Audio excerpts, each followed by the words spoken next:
Good morning, Illinois. Thank you for having me. I'm from Pennsylvania. It's kind of dreary back home today, and I got off the plane here, and it's bright and sunny. And you're actually 10 degrees warmer than we are back home. So it's a bonus. It's a bonus. So yeah, it can stay out there.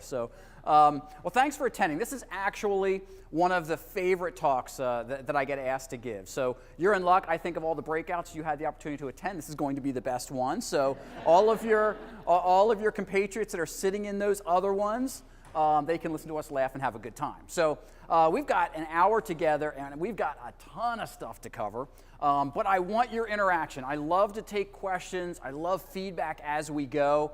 So by all means, if you want to take a deeper dive into something I've got up here and I'm ready to move on, just shout and stop, because I want to make sure that we get to cover what you want covered out of this, because after all, the slides are posted. You can read the stuff we don't get to if it comes down to that. Okay? But there are a couple of objectives, things that, and Rob mentioned a couple of them in his introduction, and thank you for that. But ultimately, these three things are what we want to focus on. We want to look at what it really means to focus on our employees' key behaviors. And more importantly, do they know what their key behaviors are? So we're going to look at that. We also want to make sure that we can take a look at, well, how do we incent people to perform? And how do we get them to see the connection between where they are, what they do, and the bottom line? Because that's where the magic is. After all, we sit in boardrooms and meeting rooms, and we talk about budgets, and we talk about widgets getting made, and we talk about lawns getting mown, or patients being cared for, or whatever your industry happens to be. And our people go out and they mow those lawns, and they care for those patients, and they make those widgets. And some of them, though, don't really understand or know how their job truly impacts the organization and impacts the bottom line. At the end of today's presentation, you're going to be able to tell them all about it. You're going to be able to connect those dots for those employees and then see the magic happen. Okay? So first off, when I think about employee alignment, all I think about is that it's the perception of whether, from the employee, it's their perception of how and if they impact where the company's going. How and if they impact where the company's going. Now I'm going to ask some questions. Some of them I'm going to say, give me a show of hands. Others I want to keep the guilty out of it, okay? So this one, again, no hands on this one. But if you walked out on your floor today, whatever that means for you, whether it's Cubeville, a shop floor, down the hall, whatever it is, and you asked just a random sampling of your employees, does what you do around here matter? How many of your employees would say absolutely? Versus, I don't know, probably not. Probably doesn't mean anything. And I want you to keep that question in the back of your mind for the next hour. Because at the end of this hour, you're going to be able to see how you can get everyone to not only say, yes, I know exactly what my job means to this organization and what I mean to it and how those dots connect, but they're going to be able to tell you exactly what they do that matters and how important it is. And so that's critical. So ultimately, we're looking at this idea that one of the critical factors in companies meeting their strategic goals is in employee ownership. And yet repeatedly, Wharton has done a number of studies among other organizations, and they found that the key thing that keeps companies from hitting strategy is that their employees don't take ownership. And yet it's kind of hard to take ownership if you don't know what you're taking ownership of. We're going to look at that. Another thing, and I give you some of these stats, not because I'm trying to insult you, because hopefully you've seen some of these stats, but it gives you a chance to take them back and use these stats as fodder when you're talking with management, okay? Other Wharton studies seem to indicate that if you can create this alignment between where the company's going and what I'm doing, that's where the magic of engagement happens. I've got a client right now. I'm actually working on their succession plan. It's a small advertising firm. And the owner is ready to retire in the next 3 to 5 years. Perfect time to start succession planning. He's got a couple of young folks in there who are likely heirs to his throne, and we're trying to sift that out. And they're starting to talk about culture. The culture around here is not good. And the more we've delved into it, it's not that it's not good, it's just not what they want it to be. And that's different. And so we'll look at how this can impact culture. Okay? And finally, not one more stat for you, is that it shouldn't be surprised that the more aligned our employees are with the company goals, we start to see commitment go up, loyalty go up, turnover go down, all the things that we care about. And all it takes is for us to connect the dots. Any companies in here publicly traded? Reps from publicly traded companies? A couple of you? Okay. There's some impact for you guys too. Watson Wyatt did a survey of just publicly traded companies, and they found a lot higher shareholder returns in companies whose employees get it. So whether you're privately held, small, large, private, not-for-profit, does not matter. The impacts of getting our employees connected into the strategy of the organization, its results, and where it's headed are huge. And that's really what I want you to be able to walk away with today, is to connect those dots for your people. So we mentioned that employee alignment is really about perception. Do I understand that what I do with this widget matters?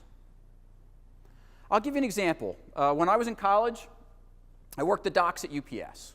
So I'd get up at 3 in the morning, I'd schlep boxes into the brown trucks, go home, shower, go to class.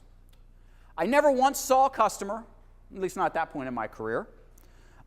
If I beat a package up or I put it on the wrong truck, didn't matter to me. I did my job, I got paid, I went to class. So my perception of what really matters was get the boxes off of the conveyor belt and get them in a truck, because if they were laying around, your boss was going to yell at you. Get them loaded.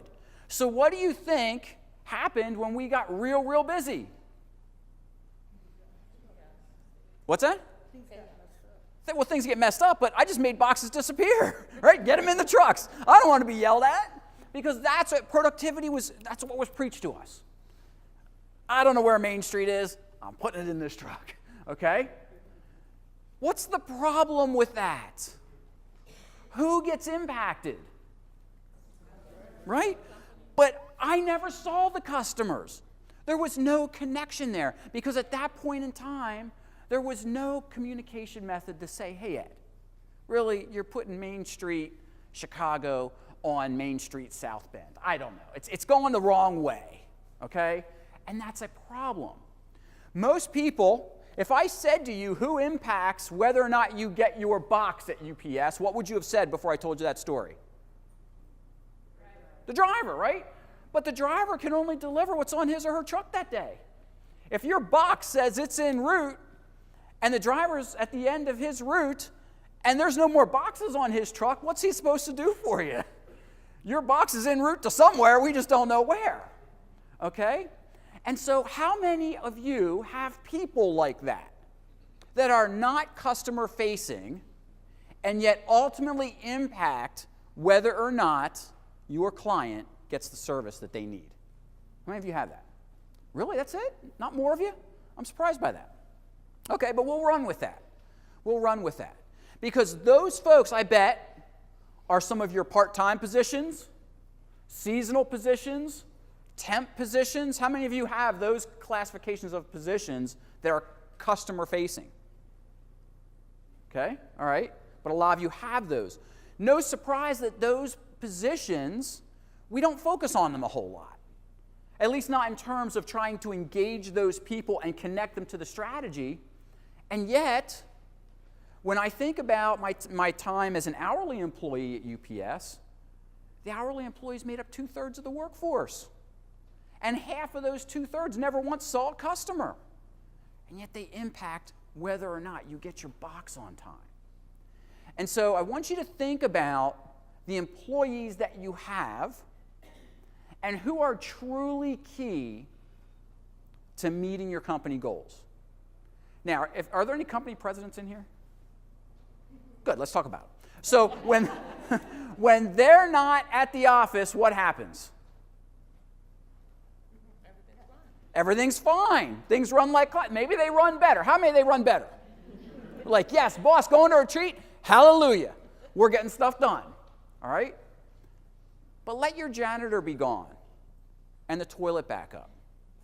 Or it be a snowy, cruddy day in wintertime and all that salt muck is being dragged through your lobby. And so we look and we say, oh, well, the janitor doesn't really contribute to our strategic goals. Come on. Really? So keeping your workplace clean, neat, presentable, as a place for the first look that your customers may have if they're coming into your lobby or any public areas of your building, including your restrooms, keeping those neat and professional looking doesn't help your image. I asked the question one time, I said, give me a position that you have in your organization that does not impact your strategy. And people thought, yeah, I got one. We got some data entry people. All they do is enter data in. I said, oh, really? Well, why are they entering that data? Well, it's customer information. It's this. She rattled off a couple minutes. I said, okay, so if they're doing all that stuff, what happens if that doesn't get done? Well, then she started telling us horror stories. This happens. Well, then how can you say that they're not connected to your strategy? I don't understand. If you're sitting here and you have a job that's not connected to your strategy, what should you do with it? Get rid of it. Amen. Okay? We don't need that job. So if you're sitting here right now saying, yeah, this job, what he's talking about, it really doesn't impact. Get rid of it. You don't need it then. Every job you have is connected somehow to your strategy. Guarantee it. Okay?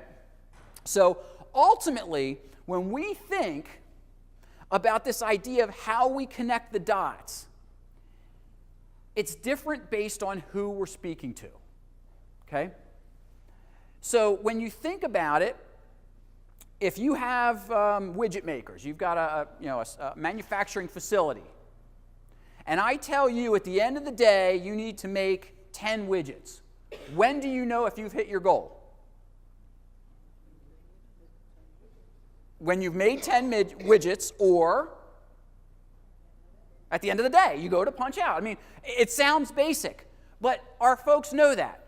They know that they hit their goal or not at the end of the day. We call that short term, a short-term line of sight that I can see my results. A friend of mine runs a landscaping business, and he sends his mowing crews out. They know how many lawns they have to get mown, whether they're residential or commercial.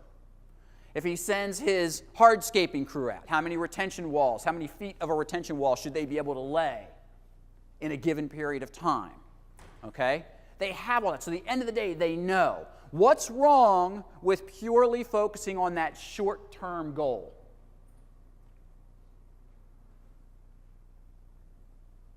Sets the expectation lower to that point. How so? Well, because you might have people like, well, the expectation was to make 10 of these. I've made 10. Ah, So I made 10 by noon. They only want me to make 10. Now, that's all they want. That's all I have to do. Friend of mine's in banking. He switched banks.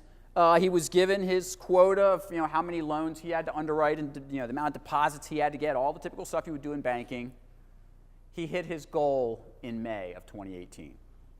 Now, two problems there. One, obviously it was not enough of a goal, but two, he landed a monster account. And really, the way his bonus structure was laid out, he could have just kicked up, put his feet on the desk for the next 5 months and said, I don't have to do anything, because there was nothing more in it for him. So we've got to look at that. But here's the other problem with short-term line of sight. If all I worry about is the here and now, what happens? Yeah, I lose sight of where I'm going.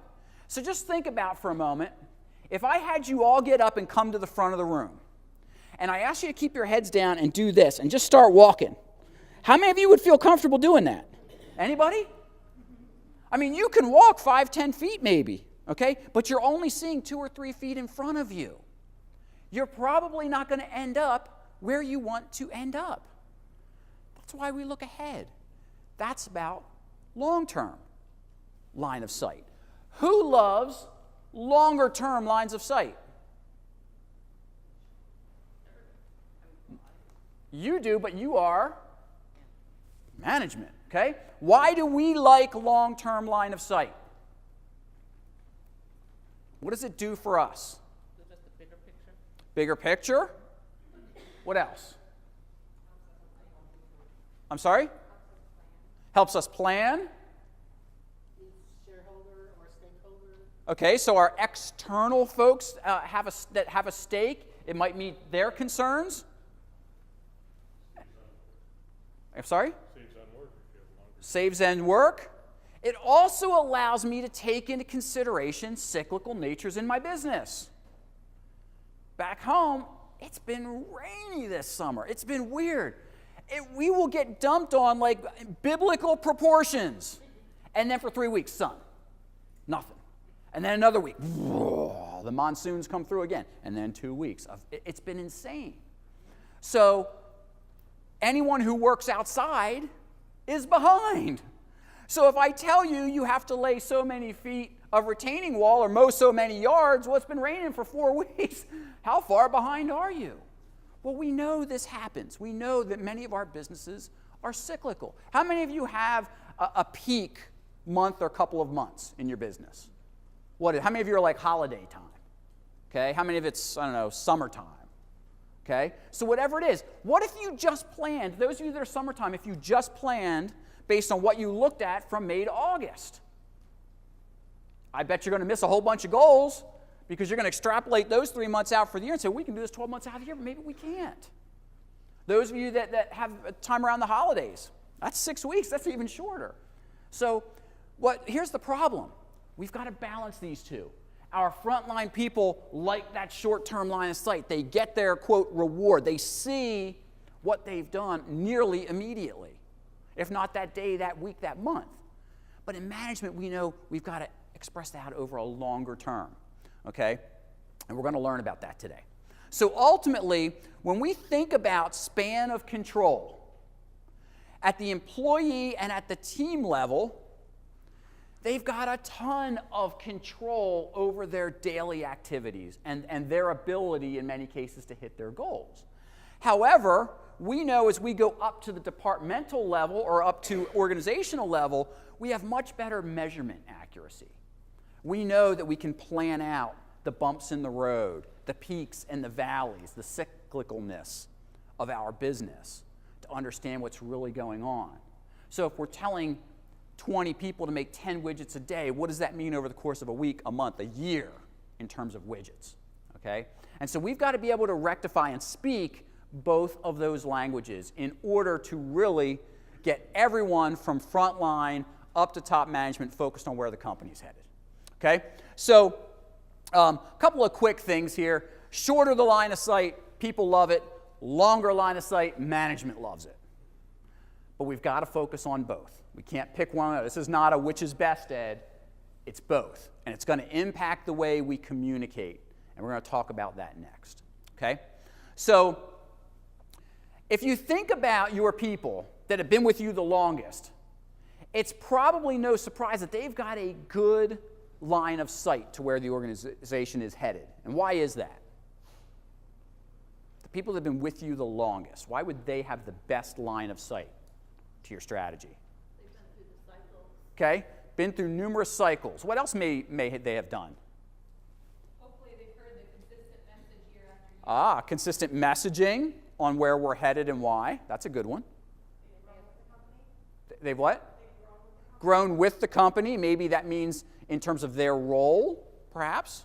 I was going to say this kind of along the same lines as maybe they were part of the planning. Okay, part of the planning. Maybe they've held different roles. So I'm sorry? Yeah. Say maybe they've seen the results or the consequences. Okay, so they've seen the fruits of the labor or the downfalls in poor planning. Sure. So that shouldn't be a surprise, okay, that the people that have been with us the longest and perhaps have experienced all of these things have a really good idea of what makes our company tick, okay? But then I want you to think about your lower level employees, those frontline folks. How many of you would say that your most frontline employees are the ones that you do the most hiring of? Yes? Show of hands. Yes? Okay. So that usually means that's a churn position or something. Shouldn't be a surprise. Those folks don't have a very good line of sight. They're new, they come in, they're your temps, they're your part-timers, they're your seasonals. And yet, think about when you go to a fine dining restaurant. Why are you going to a fine dining restaurant? Service and quality of the food, maybe the experience, okay? What if your steak, your lobster, whatever it is that's your preference, comes out on that plate and it's divine, and your waitstaff is rude? You going back? They bring a chef in from some famous part of Europe, but you're not going back because of the experience of that front-line person, the experts in the back, all right? So we have to think about how often, especially as we're crashing head-on into holiday season here, and you'll go to the mall and you'll look for those gifts for loved ones. And how many of the people that you interact with are going to be part-time, temporary, seasonal people that are going to impact your experience at the mall, at that favorite store of yours? And will that impact you or jade you in some way for the rest of the year? Like, I had that crappy experience because I wanted to go buy a candle and the person was rude. I'm not going to that candle store ever again. Okay? So we have to think about that. What are we doing in terms of communicating, not just with our long-term people, not just with our full-timers, but across the board? And thank you for mentioning that consistency of message, because that's where we're headed. Okay? So ultimately, I love this world at work model. Okay? It reads from left to right. Everything starts with our business strategy. How many of you know that your company has a strategic plan? Show of hands, and keep them up. Excellent, lots of you, okay? How many? No, I said keep them up. How many of you have seen the plan? Excellent, okay. Most times about half the hands drop. And that disturbs me, because as HR folks, we can't communicate the plan if we haven't seen it, okay? Now, there are 3 types of business strategy, and this is critical for us to know, because we need to be able to communicate out not only our strategy, but why it is what it is. The first type of business strategy is operational excellence. A company that's focused on operational excellence says, we are going to run so efficiently, so smoothly, that our products and services, they're going to roll off the line, and that's how we're going to drive value to our customers. Think of a company, give me a company that has a strategy of operational excellence. Okay, Amazon, I'm good with that. It's all about logistics. I'm sorry? Starbucks. Why do you say Starbucks? Because of their efficiency and their quickness, it's all uniform as far as strategies. Okay, how many of you go to Starbucks on a daily basis, probably? How many of you are regular Starbucks people? Okay, why do you go to Starbucks? Like the drinks? I actually go to the one I go to because they're fast. Because they're fast, okay. The quality. Quality? They know your order? Ah, cool. It's Consistent. I only heard one fast. We don't go to, we $10 for a mocha latte jambalaya, I don't know, concoction because they have operational excellence. We just don't. We go there and we pay $10 for that because of our perception that it's a quality, it's a better coffee than other coffees. Because honestly, folks, if it wasn't better coffee, would you pay $10 for that thing? No. So we'll come back to Starbucks. They are on my list. I just don't believe they're operational excellence. Okay? Give me another operational excellence. Chick-fil-A? Why? I think they have great customer service. Okay, but that's not operational excellence. We'll come back to them. McDonald's. All right, this session's done. Clearly you guys have lunch on your minds. Thank you, Walmart. No one ever mentions Walmart. Why? Because we don't want to admit. None of us have ever shopped at Walmart. You ever notice that? No one wants to admit they go to Walmart, but clearly people go to Walmart, okay? Why is Walmart so operationally efficient? No, it's not because they have low prices. Low prices are an effect of Yeah, because I'm going to carry a club, and if you want to do business with me, you're going to give me a price, or I'm going to whack you over the head until you do. Okay? That's their strong vendor relationship. Yeah, I was gonna say they make their vendors do a lot of the work. Absolutely. Okay? Also, their logistics systems have been built by former UPS and FedEx engineers. Okay? That's the other side of their equation. Yes, Walmart is about operational efficiency to drive the prices, which is what gets you in the door. Okay? Now, second type of business strategy is product or service excellence. Now, can you think of someone who has product or service excellence? Starbucks, yes, okay, so there's Starbucks. Product or service excellence. Nordstrom, I hear that one a lot. Yes. Any others? You offering up Chick-fil-A again?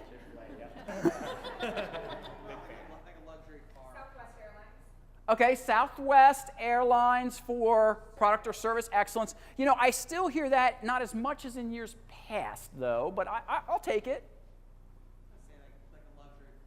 Okay, most luxury cars, they'll come to your house, they pick your car up, and they whisk it away, and they leave you a loaner, and there's no sitting at Joe the mechanic shop for 3 hours waiting on your oil change kind of thing. Yeah. Oh, Tiffany's, yes. Okay, so we're paying more for that stuff because we're paying for the experience. Okay? Now, the last type of business strategy is, we'll call it product. So we had service, product, product leadership. Let's call it that, product leadership. Give me a product leadership organization. Apple. Okay. Tesla, perhaps. Okay? Product leadership. So I will buy from that company, I will pay $500 for an iPhone that does 99% of what this little flip job over here will do for $50. Why? Because it's Apple. They're putting a lot of money into their R&D. Okay? Who else puts a lot of money into R&D as an industry? I'm sorry? Pharmaceuticals, absolutely. Okay? Now, I'm willing to bet for those of you that have seen your business strategy, you're saying, Ed, none of that's in our business strategy. It's probably written between the lines. Think about what your strategic plan says, where it's going, and does it fit into one of those three buckets? I guarantee it does. Now, you may have your feet or your toes in the other two buckets, because we all do. But I guarantee you that there's one of them that you're really saying, that's where my company's headed. That's what we're all about. Now, why did I spend time on that? Because that business strategy bleeds into everything else we do in HR. It helps to set our organizational culture. And it influences our HR strategy. And those things wrap around all our total rewards, our pay, our benefits, work-life systems, performance management, learning and development. It wraps around all that. Our strategy impacts all of that stuff. And here's where the magic happens. If we get that right, that leads to great employees coming in the door. We keep them. We get a lot of production out of them. But look right here. See that gap in the, everything kind of flows. And all of a sudden we get this gap. That's where employee alignment happens. If we get all of this right and we communicate it effectively, and we're going to talk about the communication piece now, that's what gets us our business and performance results. Those business performance results allow us to reinvest in our people, and so the wheel spins.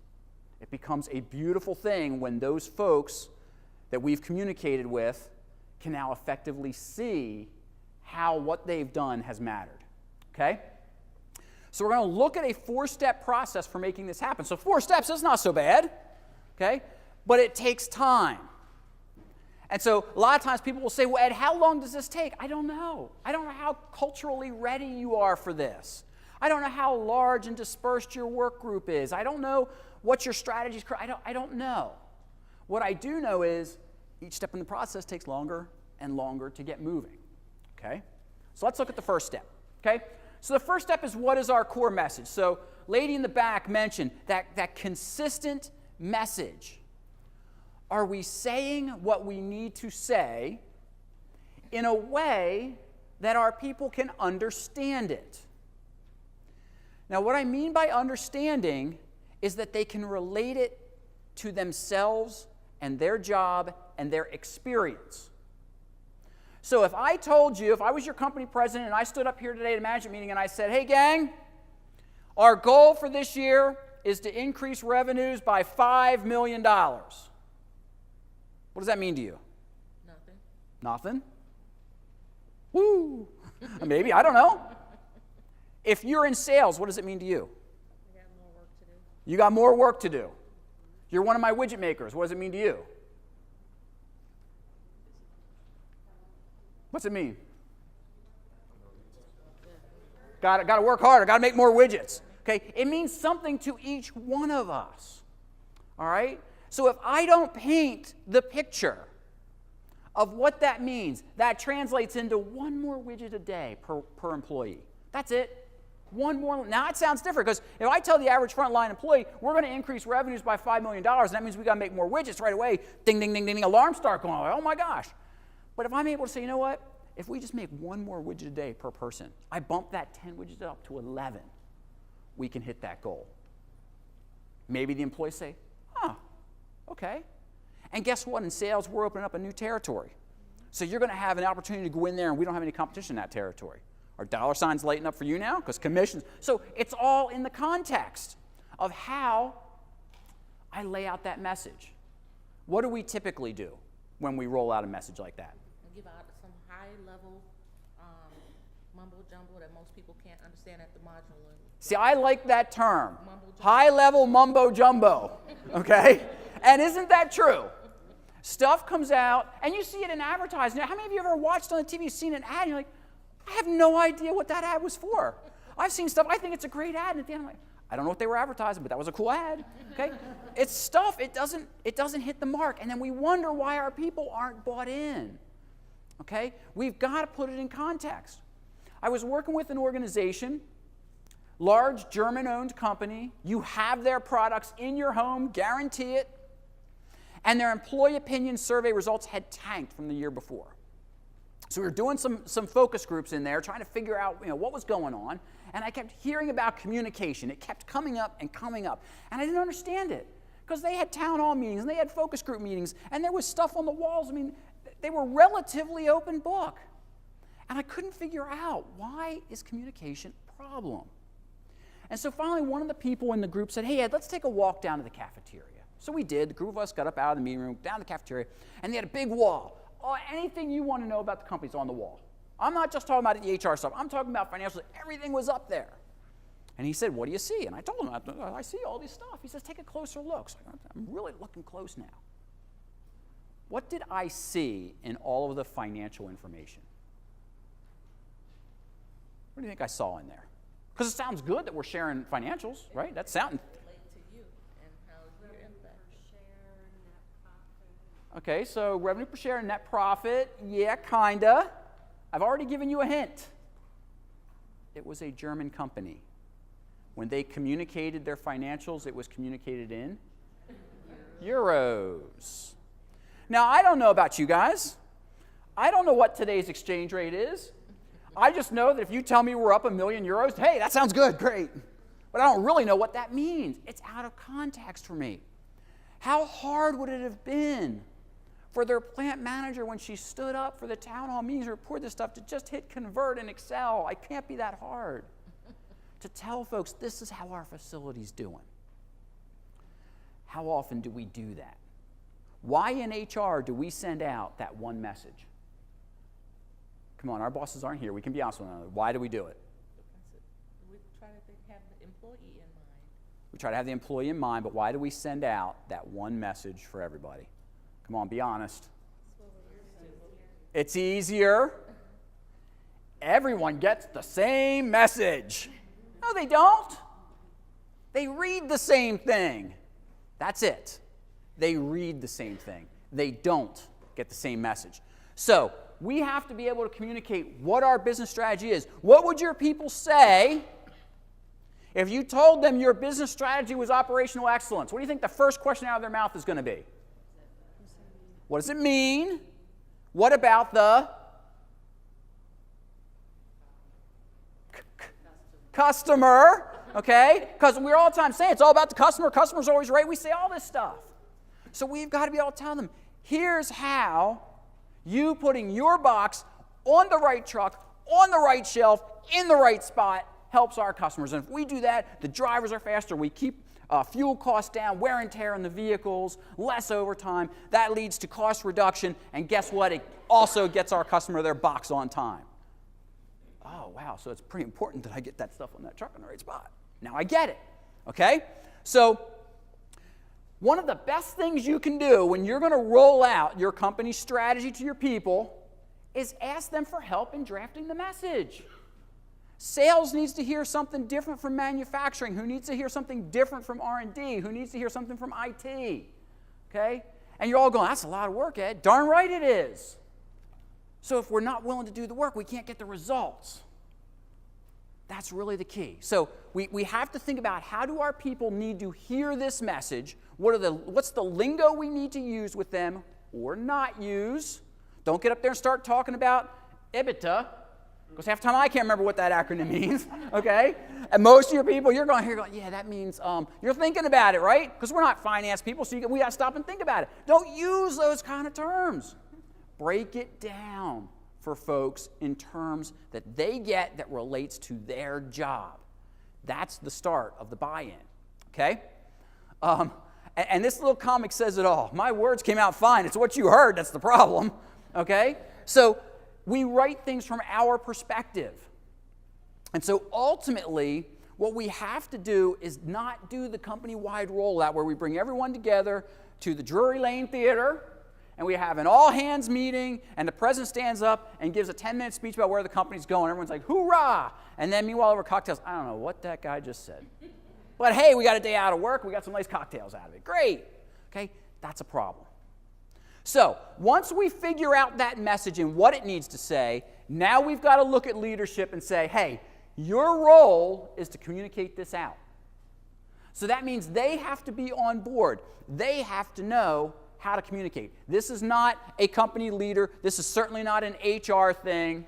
I believe we drill it down to frontline management to communicate to their people so that they can customize it as they see fit based on their knowledge and experience with their people. Ultimately, what management also has to do is bring that vision out.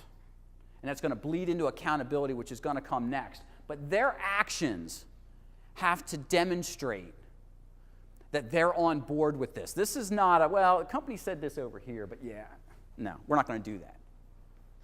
When I first went into management at UPS, they let you in the operation for a couple of months, and then they send you off to, they call it supervisor leadership school, or at least when I was there, that's what it was called.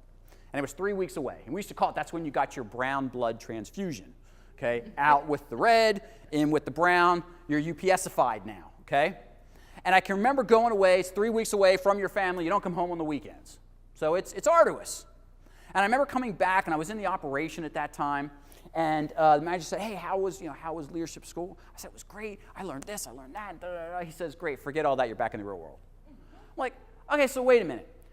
Even then at 23, I had this sense of what it cost them to take 30 management people out of their respective duties for 3 weeks, plug them away in terms of just pure expenses, but then impact on the operations, and then our personal expense. I mean, one guy was there over his 25th wedding anniversary. You know, I mean, personally, there was sacrifices. And so basically he just told me the sacrifices I just made for the last 3 weeks being away from my family, I should just forget it all? It doesn't even make sense. That's a problem. If we've got leaders pulling that kind of crap in our workplace, what do we have to do with them?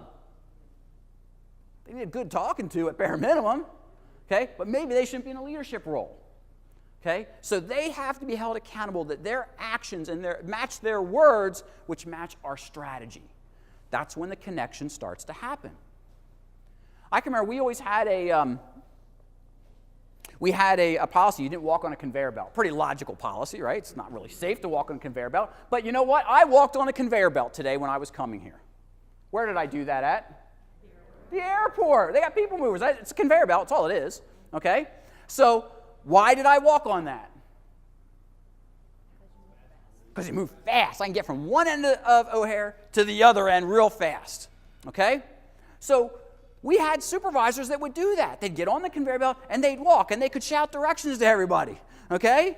Now, meanwhile, they're not supposed to because it's highly dangerous, but they would do it because they could get from one side of the workplace to the other and they could shout directions, see what's going on, all that wonderful stuff. Yet we had a policy that said you don't walk on conveyor belts.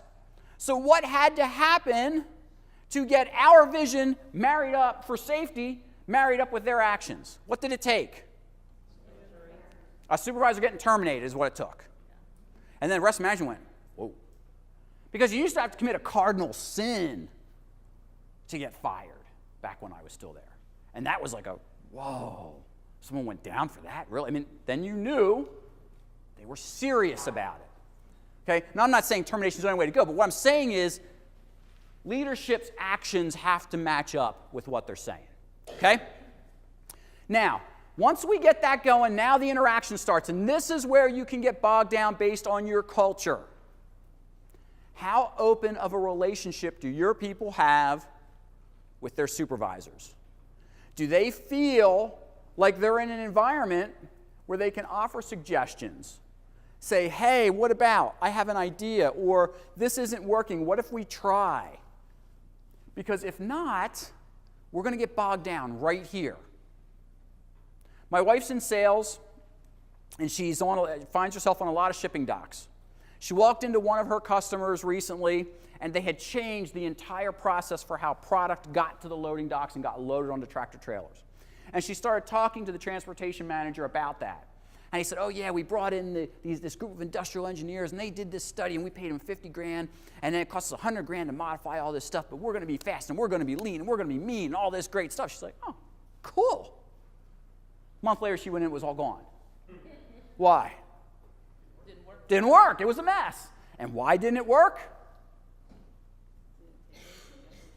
Didn't ask the people who were actually using the forklifts and everything, loading these tractor trailers up, about traffic flow and movement. It slowed them down. $150,000 later. You guys have stories, I bet, that can top that. And usually it comes back to we haven't talked to our people about the impact and what we really need. We know we got folks out there that are a lot smarter than us. Let's use them. Let's get that impact or that feedback from them so that we can craft our message and we can change the culture to one of we're all focused on the same thing. Okay? Now, ultimately, what we need to do is we need to make sure that our reward systems also focus on the behaviors we want focused on. So if I stand up here and preach that we are a customer service-oriented company, and you guys are all customer service telephone agents, that sounds pretty good to you, right? We're customer-facing. I want you to resolve your calls. You got the responsibility to resolve one call. You got responsibility. Does that sound good to you? Does that sound like a customer-focused entity? What do you think? No? Yes? What do you think? Sure. I would think it sounds good. I'm giving you all the authority to take that customer's call, resolve their problem, make our customers happy. And then I tell you, because we're a customer-focused entity, but then I tell you that your raise is going to be measured on how many calls you take an hour. We've seen it happen. Now all of a sudden you're like, yeah, you want those boots? Sorry, we don't got them in stock. Anything else I can do for you? All right, thanks for buying. Bam. One more down, let's go. Okay, it becomes an assembly line. Our reward system, how we're measuring people, doesn't compute to what we're all about. Think about your performance management system now. Think about what it is you're doing now. Does it match up with what you truly expect out of your people that truly matters? It's absolutely critical. I can't believe how many organizations I walk into and they still are doing the exact same performance review on every single person in the organization. I say, what is the matter with you? How can you do?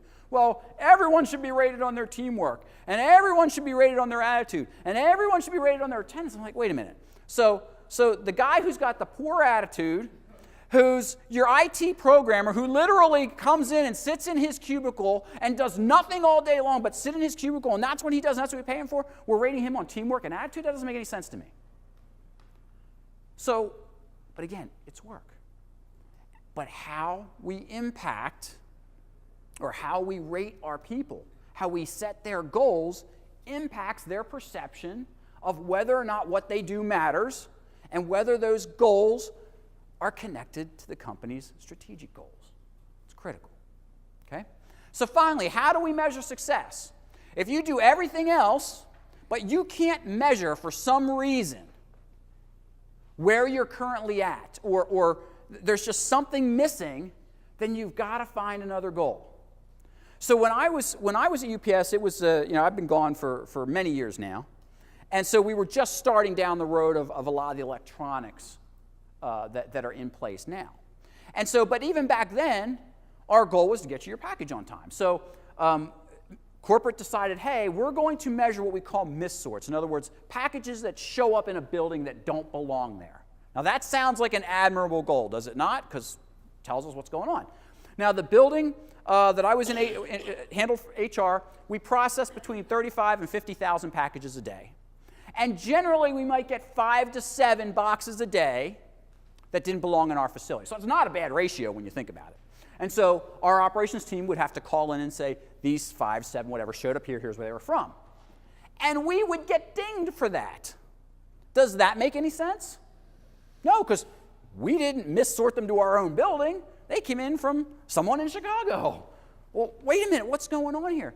But UPS didn't have the tracking mechanism back then to measure who actually loaded that box in Chicago and put it on a trailer to Pennsylvania when it should have been going to Idaho.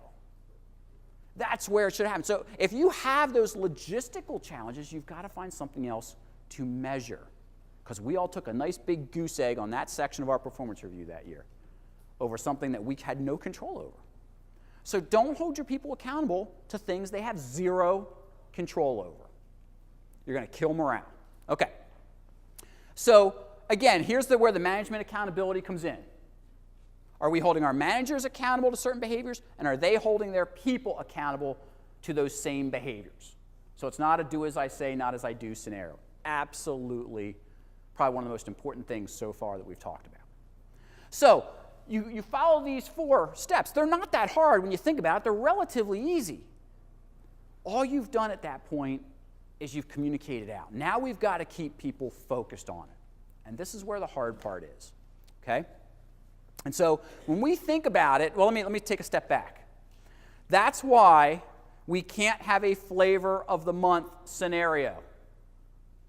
We can't have, if your company is known for this is important this month, and this is going to be important next month, and we know that in 3 months from now something else is going to be important, what do people do in that environment? They just wait for the next one because why should I work on this one? It's going to change anyway. Nothing ever happens then. No flavor of the month. Okay? Can't do it. All right. So we get that alignment. People are focused. They're fired up about what they're doing and how it's impacting the company. How do we keep them? How do we reward them for what's going on? All humans, mostly adults especially, we need feedback. We need we got to answer the what's in it for me question. You're telling me I got to stay focused on company strategy, and if I do that, company's going to make all kinds of money. What's in it for me? If I stay focused on company strategy and our customers love us, great, what's in it for me? We all want to know that. We probably won't look at our boss and say that, but we're thinking it. And so we've got to think about, once we get that line of sight created, and I can walk up to one of your people and say, hey, what do you do and how does it connect? And they rattle it off. Great. How do I keep them focused on that? Okay? If you think about all of HR, is this not sum up what we do? We put together a rewards package that's going to attract some folks in. They're going to shake our hand and say, yes, I will work for you for that rewards package, and I will bring my full attention to the job. And we say, thank you very much. If you bring your full attention to the job, we will give you this nice rewards package. It's simple, really, when you think about it. There's a lot of other complicating factors, obviously, but HR at its heart's kind of simple. It comes down to this, okay? So if you believe that, whose fault is this guy? It says, if you aren't fired with enthusiasm, you will be fired with enthusiasm. Whose fault is this? Any ideas? Management? Okay, thank you. How many of you get blamed for this guy? You hired another deadbeat for me, HR. Thanks a lot. Well, wait a minute. You second interviewed him. You didn't think he was a deadbeat 3 months ago. I showed this slide when I was doing a topic very similar to this to a group of business owners. And one guy got irate with me. I'd fire him. You're darn right I'd fire him with enthusiasm. I'd fire him right now. I want self-starters. I want go-getters. I said, well, who hired this guy? Well, I would have. I said, well, what happened between the time you hired him when you thought he was a go-getter and now? Well, he's not motivated anymore. Well, whose fault is that? Because it's not his. In most cases, it's not his. It's ours. We did something. Now, granted, I get it. I've been in your chairs. I've hired my share of duds as well. Okay, they smoked you in the interview. You're like, wait a minute, 2 weeks later, who are you? Because you're not the person I interviewed. Okay, it happens. We know that. Okay, but when you think about it, that's kind of rare. It really is. It should be rare. Okay, so here's the thing. These are some stats. You guys have seen these stats. Right now, Gallup says half of our workforce not engaged. Anyone surprised by that stat? No, you probably see it. Okay, this one's a little scarier. Mercer says almost a third of our employees say they're going to leave their job in the next year. Anyone surprised by that? No, shouldn't be. Especially if you've got a younger workforce, we know they're going to be mobile. There's no changing it. That's life. Okay? If you're wishing cradle to grave employment days, gone, you missed that by 20 years. Okay? So we know at any given point in time, our workforce is going to churn more than in the past. Okay? This one's the worst. Nearly 60% would leave their profession. Look around. There's a lot of us in here. That means 6 out of 10 of us, we're getting the heck out of HR. And you're probably going, darn right we are. Okay? So that's scary. And then we think about, where's our talent coming from? Okay? When people want to get the heck out of their career because it's so miserable in their career. Okay? Take a look. Here's a little bit of interaction. Take a look at this list. These are the things that I would argue are the top things that motivate and retain people. I want you to give me your top 3. Just jot them down. What are the top 3 things that you believe, or maybe your management team believes, would motivate people? They don't need to be in order. Just pick 3. Got them? Okay, so guess what? A study was done on this very thing. Whole lot of companies, whole lot of management people, and this is what they said. How many of you had management climate in your top 3? Okay, great. How many of you had supervisor in your top 3? How many of you had culture in your top 3? Anyone get the trifecta? Nice. Before you pat yourselves on the back, here's what the employees said. Exact same companies, exact same time frame. Now, people throw stuff at me. Ed, come on. Benefits, we know people quit their supervisor. What is the matter with you? I had someone say this to me in a session. She got blah on me. I don't care whether you agree with the results. What does this say? It says if you're not able to support yourself on what you're making with your benefits and comp, the rest doesn't matter. Okay, so there's the Maslow's hierarchy of needs thing going on. What else? Perception's the problem around here. You don't have to agree with the management side. You don't have to agree with the employee side. But the reality is, same companies in this survey, and we don't even have the same top 3. There's the moral of the story. So what do you do to figure this out? It's real simple. What do you got to do? Ask your people what they want. Okay? So ultimately, it's not all about money, because guess what?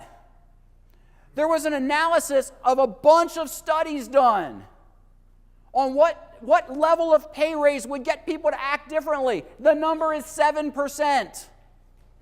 How many of you gave out a 7% raise to someone in your organization this past year other than because of a promotion? 2, 3, okay? Happened to a couple people, all right? We don't see 7% raises. We see 2%. Because, hey, that's what everyone's giving, 2%. You know what 2% is? It's pepperoni on your pizza.